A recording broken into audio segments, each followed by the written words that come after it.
आदाब, सत श्री अकाल। पाकिस्तान का मैं जब भी कोई वीडियो देखता हूँ और वहाँ की जनता को जब दिखाया जाता है तो मैं उनके विचारों को देख के बहुत ही दुखी होता हूँ।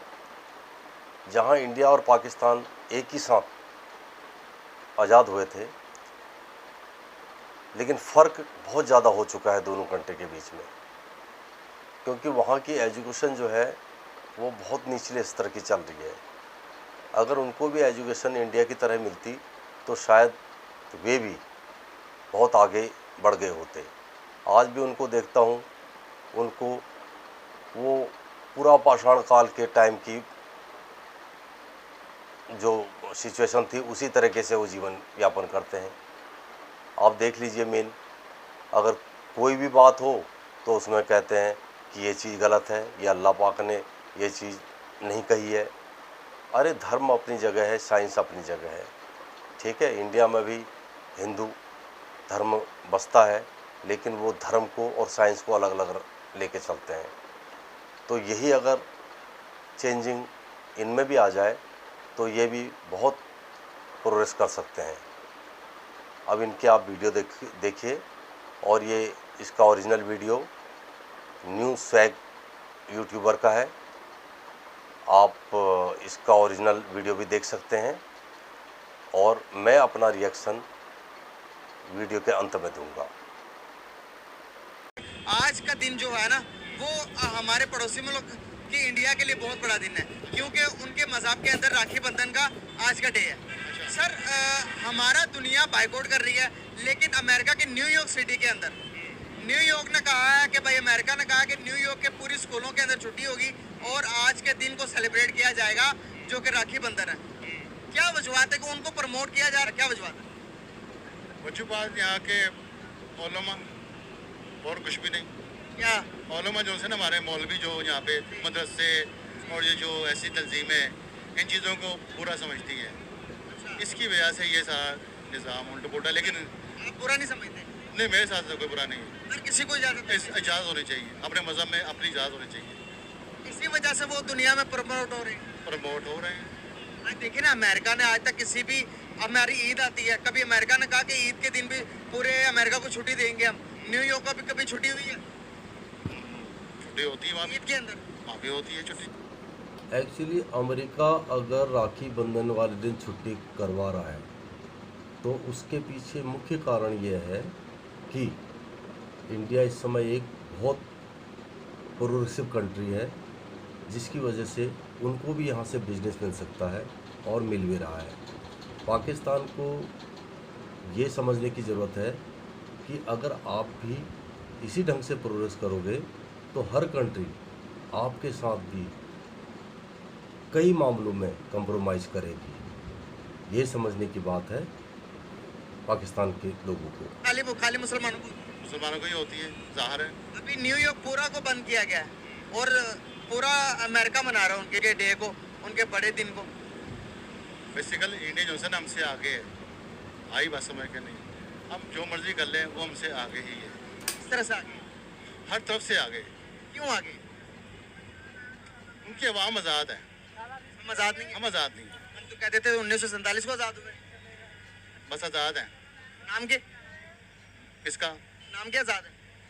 क्या पूरा आज़ाद है? नहीं, नाम के आज़ाद है, पर्पस आज़ाद नहीं है। क्या हल है इस चीज़ का? आज देखें, वो चांद पर चले गए। इसका हल अब क्या बताएं, इसका हल तो कोई हल है नहीं। जिनके पास हल है उनके पास हम जा नहीं सकते, ना हमारे सुनते हैं। पूरी दुनिया से हमारा बाइकआउट हो रहा है। अमेरिका क्या, उसके बाद तुर्की हमारा ब्रदर मुल्क क्या, उसके बाद आप यूएई देख लें, मिडिल ईस्ट देख लें, हमारा बाइकआउट कर रही है, इंडियंस को वेलकम कर रही हैं। सर, क्या वजूहत है कि उनको वेलकम किया जाता, हमारा बाइकआउट किया जाता? तो वजूहत यही है कि हमारे मुल्क का निज़ाम ख़राब है, हम कर्ज़ नहीं हैं, बिल्कुल बेकार हैं, हम बंधे हुए हैं। अब बॉर्डर का बताता हूँ मैं। अब बॉर्डर मैंने सिस्टम लगाया 14 अगस्त पे, हमारे 8-9 हज़ार अवाम, साउंड सिस्टम मेरा, ठीक है। अब हमारे जो अब होता ये है, हमारी जो पटली है ना, जो सी परेड की, उस पर आवाम नहीं आ सकती। 15 अगस्त पे उनकी आवाम डांस करती है उस पर, वहाँ पे किसी मतलब वो आज़ाद है। हमारे वो जो पीर वहाँ पे पर नहीं मान रहे थे, अफसरान बैठे हैं, तो ये बैठे हैं, तो वो बैठे हैं। हाँ जी, मैंने देखा 14 अगस्त को अब हमारी आवाम आगे नहीं आई, 15 अगस्त को गेट तक आई है। सेटअप मेरा ही लगा हुआ था, मैं बैठा हुआ था। अच्छा वो जो पैसे लगी थी इधर भी वो स्पीकर, वो सारा सेटअप मेरा ही था। अच्छा, आपने सेटअप लगाया वाघा बॉर्डर के अंदर, आपने क्या चीजें नोट की दोनों मुल्कों के अंदर? दोनों मुल्कों में क्या ऐसी चीज है जो आपने यूनिक सी नोट की हो कि जो आप बताना चाहें पब्लिक को? उनके लोग पैसे लगाते हैं, आई बात समझ के नहीं, उनकी आवाज़ ज़्यादा इसलिए आती, पैसे लगाते हैं। मुझे बुलाया गया कि हमारी आवाज़ नहीं पहुंची, मैं कहा मैं इंडिया से भी आगे पहुंचा दूंगा आवाज़। मैंने पहुंचा दी और फ्री पहुंचा दी, पैसे भी नहीं दिए? पैसे भी नहीं लिए। मैं कहा ट्रांसपोर्ट और लेबर दे दे खाली, बस 1.5 लाख का बिल 25,000 में करके आ गया। वाघा बॉर्डर के अंदर लगाइए गाइस, आप ये देखें जरा, हिसाब लगाएं। परली साइड पे हमारा पड़ोसी मुल्क इंडिया, दूसरी तरफ हम तो जो जज्बा के इजहार करते हैं 14 अगस्त को कि भाई हम हर चीज से उनसे आगे हैं, तो आपको पैसे भी नहीं दिए डीजे के? मैंने खुद नहीं लिए, मैं कहा आप सिर्फ कन्वेंस और लेबर दे दें, ये मेरी तरफ से आज जो एंजॉय करें। सर क्या राज है उनके इतने डेवलप होने का? दुनिया सारी सलाम कर रही है उन्हें आज उनके रिजर्व देखें कितने ज्यादा। अवाम ज़्यादा है, करेंसी स्टेबलिश है, हमारी करेंसी डाउन है, बेकार। आज 320 का डॉलर हो गया है। जो स्पीकर आता था यहाँ पे 20-25 हज़ार रुपये का, एक चाइना की बात कर रहा हूँ, वो है 50, 60, 65, 70 हज़ार रुपये का हो गया। डॉलर यदि महंगा हो रहा है तो इसके पीछे आप खुद जिम्मेदार हो, क्योंकि यदि आपकी पूरी करेंसी कश्मीर करते हुए निकलेगी, और ये आज से नहीं बरसों से, और आवाम को भी वही सिखा रखा है, तो आपका डेवलपमेंट होगा कैसे? और महंगाई तो दिन प्रतिदिन ऐसी बढ़ते जाएगी। तो इसका समाधान आप लोगों को खुद ढूंढना पड़ेगा। एक अगर जो ओरिजिनल स्पीकर आते थे 1.5 लाख रुपए के, मेड इन USA के, वो इस टाइम 6.5-7 लाख रुपए के हो गए हैं। आ रही बात समझ? आप एक मिनट खड़े होंगे यहाँ? माइक्सों के बारे में, इन सब चीज़ों के बारे में सारा काम करते में किसको नॉलेज ज़्यादा हमें पता सब। हम अगर दुनिया से पीछे हैं तो क्या वजूहत है? एजुकेशन है, तालीम है, या फिर हमारे रिजर्व है, या पैसा, या हुक्मरान है? क्या हमारा जमहूरियती सिस्टम है? क्या हमारी आज़ादी, हमारे हुक्मरान, और बाकी आपको बताइए। और आप इधर खड़े होइएगा। आप पहले तो मैं आपसे सवाल पूछता हूँ, अगर बात करें फाइनेंशियल तौर पर, पावर के हिसाब से आज हम आगे हैं या फिर इंडिया आगे है? अंदरूनी पावर का भी नहीं पता हम कितने आगे हैं, उसकी मैं बात नहीं कर रहा, फाइनेंशियल तौर पर बात कर रहा हूं। वैसे तौर पे वो ही आगे, वो ही आज़ाद है। हमें तो पुलिस पकड़ के ले जाती है, बिल्कुल सही। वो कहती पैसे दो या डीजे बंद करो, नहीं तो कुछ यही सवाल मैं यहाँ के 5 बंदों से पूछूंगा आपके सामने, उनका जवाब देखते हैं क्या आता है। अस्सलाम वालेकुम।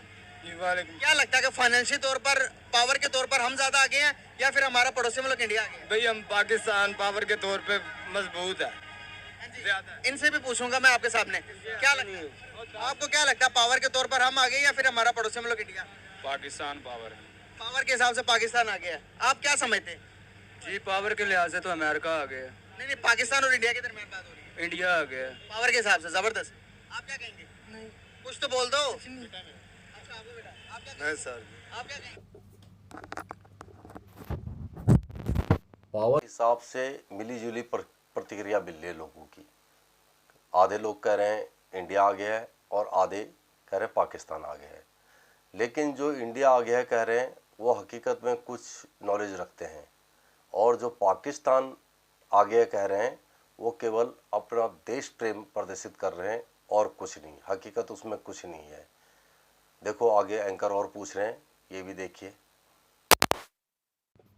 नहीं यार, कुछ भी नहीं कहेंगे। आधे से ज्यादा लोग बात नहीं कर पाते, और जो बात करते हैं वो कहते हैं कि भाई पावर में हम सबसे आगे हैं। जो इन लोगों में रहते हैं उनको पता होता है, जो नहीं रहते उनको नहीं पता। सर आपको नहीं लगता जमहूरियत उस मुल्क की होती है जहाँ पर पढ़े लिखे अवाम हो? हम पर जमहूरियत मुसल्लत नहीं की गई। पढ़े लिखे अवाम भी हो और पढ़े लिखे जो हमारे सरबराह हैं वो भी तो हो ना। वो तो सारे चौधरी और बदमाश हैं। बदमाशों के आते हैं मुल्कों में तमाम बदमाश हैं, तमाम। इन अवाम को मैं गारंटी देता हूँ यहाँ पर किसी अवाम को जमहूरियत का मतलब ही नहीं पता। इन्हें नहीं मालूम, मैं करूँ नहीं। जमहूरियत मुसल्लत करने वाली बात है। इनको अपने हकूक ही लेने नहीं आएंगे गवर्नमेंट से, तो इनको हकूक कौन देगा? अपने अपने हकूक आप ही बनाए बेचारे, बस रोटी कमाएं और खाएं। आज जिन जिन मुल्कों में जमहूरियत है, अमेरिका में जमहूरियत है, दुनिया का टॉप 3 कंट्री है, जिन जिन मुल्कों में जमहूरियत है सर वो डेवलप है। हम में हमारे पास जमहूरियत भी है और हम फिर भी तबाह है। तो हमारे पासपोर्ट की वैल्यू नहीं है। अच्छा, सबसे पहले बात तो ये, हमें वीज़ा नहीं मिलते। इंडिया को मिलते हैं। इंडिया को सब मिलते हैं, वो जाते हैं यहाँ पे तो इमिटेशन मिलवाओ, फिर 100 जमानतें दो, फिर वीज़ा मिलता है। अब चाइना का भी यही हाल हो गया है। अब चाइना मैंने जाना है, वहाँ से वीज़ा मंगवाने के लिए इमिटेशन मंगवाया है किसी कंपनी का स्पीकर की, उन्होंने इमिटेशन भेजा है तो वीज़ा देखो लगाते कि नहीं लगाते। चाइना भी वीजा नहीं लगा रहा पाकिस्तान में। वो तो दोस्त है, उसे फ्री भेजना चाहिए। दोस्त है वाकई में चाइना? किताबों में तो है, किताबों में इंडिया दुश्मन और चाइना दोस्त है। दोस्त है। तो वाकई में इस तरह की चीजें हम पढ़ाएंगे। हकीकत ये है कि चाइना जैसी कंट्री किसी का दोस्त नहीं हो सकता, क्योंकि चाइना का एक्सपीरियंस जितना इंडिया को है उतना पाकिस्तान को नहीं है। हिंदी चीनी भाई भाई कह के उन्होंने हमें जो धोखा दिया था वो हम आज तक नहीं भूले हैं। ठीक है, पाकिस्तान वालों को भी जब सही ढंग से धोखे मिल जाएंगे तो शायद उनकी भी तभी नज़र खुलेगी। किसी को दुश्मन किसी को दोस्त डिक्लेयर करेंगे तो आने वाली नस्लें कैसी पैदा होगी? अब नस्लों को समझाने लोग चाहिए कि समझाएं। किताबों में सही पढ़ाया गया? किताबों में भी सही है और गलत भी है, दोनों चीज़ें हैं किताबों में। जो लड़ाई होगी वो लिखी गई है, जो अच्छे काम है वो नहीं लिखे गए। बिल्कुल सही, बहुत शुक्रिया आपका। क्या कहेंगे कि इंडिया हमसे पावर में ज्यादा है? जी सर, एग्जैक्टली। कौन सी पावर है आपके पास? वो पावर जरा शो करवाएं आज। भी पावर यही है, हमारे पास जज्बा है। कौन सा जज्बा? यही जो मतलब हमारी पाक फौज में है। अच्छा, जी, हमारी फौज जो है नंबर 1 है, और हम अगर चाहें तो हम अपना हक जिससे मर्जी छीन भी सकते हैं और ले भी सकते हैं। लेकिन ये जो हमारा मुल्क है ना, ये जो सिर्फ एक बिजली और एक मतलब कहने का पेट्रोल में सिर्फ इस चीज आपके पास इतना, अगर आपके पास इतना जज्बा है, आपके पास इतना जज्बा है तो 71 की जंग में पता क्या हुआ था? भाई इन्होंने अपना दिफा ही किया है। मुझे मालूम है 3 जंगें हुई हैं, इन्होंने अपना दिफा किया है, इन्होंने पहल कोई नहीं की। आप मुझे बताएं 71 तारीख में कभी किसी फौज ने 93,000 फौजियों ने सिलेंडर नहीं किया। भाई इन्होंने सिलेंडर इसलिए किया है कि भी हमारा मुल्क अब सेफ हो गया है, इसलिए इन्होंने सिलेंडर भी किया है। मतलब कि हमने अपनी मर्जी से किया, भाई हम किसी से नहीं डरते इसलिए सिलेंडर किया। भी अपना बाकी की जो फौज थी और बाकी का जो हमारा मुल्क था उसको तो बचाना ही था ना। अच्छा, इसलिए सिलेंडर किया। हाँ जी, सही होगा। तो आपको लगता है कि फिर भी आप कहते हैं कि हम सबसे बहादुर सबसे अफजल है? भी दफा करने में और अपनी जान कुर्बान करने में हम इतने बहादुर हैं, आपने कहा ना हम सबसे आगे हैं जज्बे में, तो नहीं करना चाहिए था ना? हम तो फिर बांग्लादेश हमसे अलग ही नहीं होना चाहिए था। फिर होती भी है, बांग्लादेश है और जो जम्मू कश्मीर है, जो ये सब अपनी वजह से मतलब अलग हो रहे हैं। अगर हम चाहिए, अगर हमारे से कोऑपरेट करें तो शायद हम इनको जिता भी सकते हैं और हमारा पाकिस्तान मुल्क। अब किस तरह से जिता सकते हैं? कोई बताए ना, आवाम देख सुनना चाहती है। मैं इसलिए आया हूँ कि आपकी बात सुनूं। आप किस तरह से कश्मीर को आज़ाद करवाएंगे?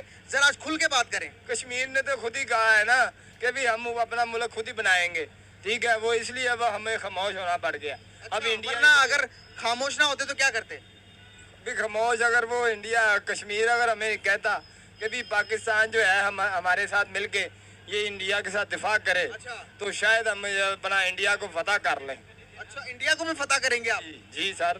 किस तरह से फतह करेंगे वो जरा खुल के बताएं ना। डंडे मार मार के, गोलियां मार मार के उनके पीछे पीछे गोलियां मारेंगे हम। उनकी क्या कह रहे हैं? क्या कह रहे हैं? हमारे इतने अखलाक मतलब के इंसान नहीं है इतने जितने इंडिया के हैं। हाँ जी, उनकी आबादी पता कितनी है? भी उनकी आबादी जो है ना तकरीबन 30-35 करोड़ है उनकी आबादी। जी, उनकी आबादी 1 अरब 40 करोड़ है। तरक्की में वो ज्यादा है, इसलिए कि उनके साथ ना जो तमाम जो मुल्क है ना सब कॉम्प्रोमाइज करते हैं, इसलिए कि वो जो है ना वो बिल्कुल मतलब अपनी तरफ अपने आप को ना अप्रिशिएट करता है सबको। ठीक है, सबको वो मतलब कहने का कि किसी को कुछ सप्लाई करता है, किसी को कुछ सप्लाई। पाकिस्तान के पास कौन सा ऐसा एटम बम है कि जो इंडिया को वो कंट्रोल कर सकते हैं? ये हाँ बताएं। एटम बम तो ऐसे हैं जो कि हमने फिट किए हुए हैं, बम्बई पे, कलकत्ते पे, दिल्ली पे, जो कि हमारे जो फौजी जो है ना हमारे हुकूमत की एक इशारे पे चल रहे हैं। अच्छा, आज जंग होती है तो आप सबसे आगे होंगे शायद।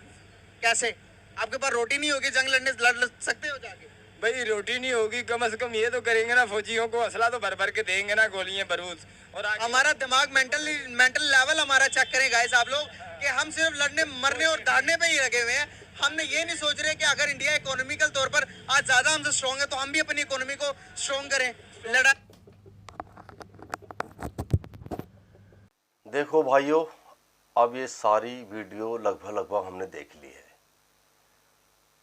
इस वीडियो का मेन मकसद यही था कि यहाँ की जनता बहुत ही कम पढ़ी लिखी और जाहिल किस्म की है, जिसको ये पता नहीं है कि इंडिया के पास आर्मी कितनी है, इंडिया के पास असलहा कितना है, इंडिया ने कितने हजार कैदी उनके कैद कर दिए थे। वो लोगों से डिस्कशन करने का मतलब महामूर्खता ही है। लेकिन ये पता चलता है कि एजुकेशन तो बहुत ही नीचे स्तर की है। मेरे ख्याल ये लोग कभी सोशल मीडिया या क्या कहते हैं अखबार वगैरह कुछ भी नहीं पढ़ते होंगे, इनको कुछ पता ही नहीं है। ये एक जैसे गुफा के अंदर होता है ना, उस टाइप से ज़िंदगी बिता रहे हैं। कुछ लोग बुद्धिजीवी हैं, जैसे ये रिपोर्टर हैं, और कुछ लोग और भी हैं, लेकिन उनकी संख्या बहुत कम है। तो मेरा मानना यही है, इस देश को एजुकेशन की ज़रूरत है, इस देश को डेवलपमेंट की ज़रूरत है। लेकिन इनके दिमाग में केवल एक ही भूत सवार है कि हम गोली मारेंगे, हम डंडे मारेंगे। अरे गोली डंडे में भी आप कुछ नहीं कर सकते। यहाँ की जनता 1 अरब 40 करोड़ है, समझे? वहाँ भी आप पीछे हट जाओगे। इसलिए ये रास्ता त्याग के विकास के रास्ते पर आ गया हो। शायद हो सकता है इंडिया तुम्हें मदद करे। और ये अपनी जो दोगली नीति है ना, इस नीति से परे रहो, क्योंकि इस नीति के कारण ही इंडिया आपको सपोर्ट नहीं करता। अब भाइयों, अब आपको ये रिएक्शन वीडियो कैसा लगा, इसमें अपने कमेंट ज़रूर लिखना, और इसको सब्सक्राइब ज़रूर करना इस चैनल को, और लाइक कमेंट ज़रूर करना। धन्यवाद, नमस्कार।